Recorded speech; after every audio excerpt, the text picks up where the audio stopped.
क्यों डॉलर पूरी दुनिया पर गालिब है और कैसे अमेरिका डॉलर के जरिए पूरी दुनिया पर हुकूमत करता है और डॉलर एक रिजर्व करेंसी कैसे बना, ये सब हम जानेंगे अपनी इस वीडियो में।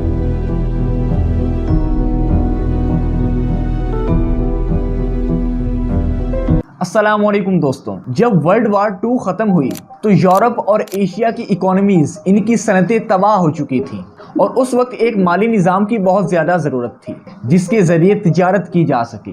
लेकिन अमेरिका की सनतें महफूज थीं और इस तरह 1944 में अमेरिकन स्टेट हैम्पशायर में 44 कंट्रीज़ के मेंबर्स इकट्ठे होकर एक कॉन्फ्रेंस करते हैं जिसे ब्रेटन वुड्स कॉन्फ्रेंस का नाम दिया गया। इस कॉन्फ्रेंस में डॉलर को रिजर्व करेंसी बनाया गया, यानी तमाम तर तिजारत डॉलर के जरिए होगी।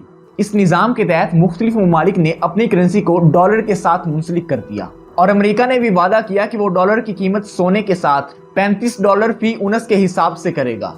यानी अगर किसी बंदे के पास 1 ग्राम सोना है तो उसको $1.13 मिलेंगे और इस सब को ब्रेटन वुड्स सिस्टम का नाम दिया गया और इसके बाद लोग डॉलर पर एतमाद करने लगे और इस तरह अमेरिकन डॉलर एक रिजर्व करेंसी बन गया, यानी दुनिया की ज्यादातर तिजारत डॉलर के जरिए होने लगी और इस तरह अमेरिका एक बड़ी माशी ताकत वाला मुल्क बन गया। लेकिन अमेरिकी डॉलर को क्यों मुंतखब किया गया, बाकी करेंसियों को क्यों नहीं मुंतखब किया गया? क्योंकि जंग अजीम दोम के बाद अमेरिकी डॉलर एक महफूज करेंसी थी और अमेरिका के पास सबसे ज्यादा सोना मौजूद था और दुनिया की सबसे बड़ी सनती पैदावार भी अमेरिका के पास थी और इसी वजह से अमेरिकन डॉलर को चूज किया गया और 1960 में अमेरिका दुनिया की 40% पैदावार का जिम्मेदार बना और 2024 में भी दुनिया की 25.9% पैदावार अमेरिका के पास थी। इस कॉन्फ्रेंस के बाद अमेरिका ने 2 इदारे बनाए, एक वर्ल्ड बैंक और दूसरा IMF।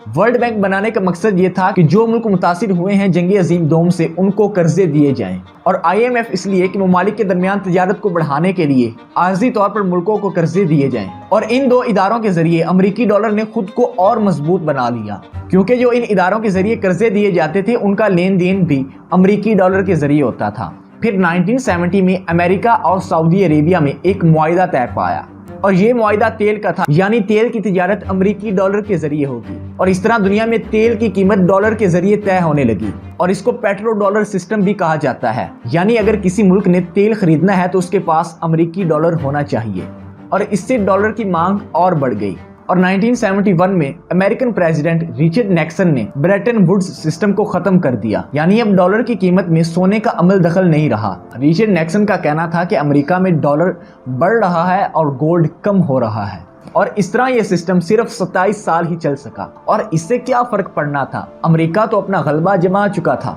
अपने डॉलर के जरिए, क्योंकि अब दुनिया की ज्यादातर तिजारत डॉलर के जरिए हो रही थी। तो आइए जानते हैं कि अमेरिका दुनिया पर डॉलर के जरिए कैसे हुकूमत करता है। अमेरिका अपने डॉलर के जरिए अपनी एक्सपोर्ट्स को बढ़ाता है और दुनिया का ज्यादा पैसा अमेरिका के पास होता है और आज दुनिया 88 से 89% ट्रेड डॉलर के जरिए करती है और इस तरह फौजी और सियासी ताकत भी इसकी एक अहम वजह है। अमेरिका के पास बड़ी फौजी ताकत मौजूद है, इसके पास जदीद तरीन हथियार हैं और वर्ल्ड में काफी रीजन्स में इनके फौजी अड्डे मौजूद हैं और इसी वजह से दुनिया के बहुत से आलमी ममालिक इसके साथ रहना चाहते हैं और नेटो इसकी एक बड़ी मिसाल है। और फिर आता है डॉलर का ग्लोबल सिस्टम, जैसा कि तिजारत, तेल, कर्जे, सरमायाकारी, ये सब डॉलर के जरिए होती है।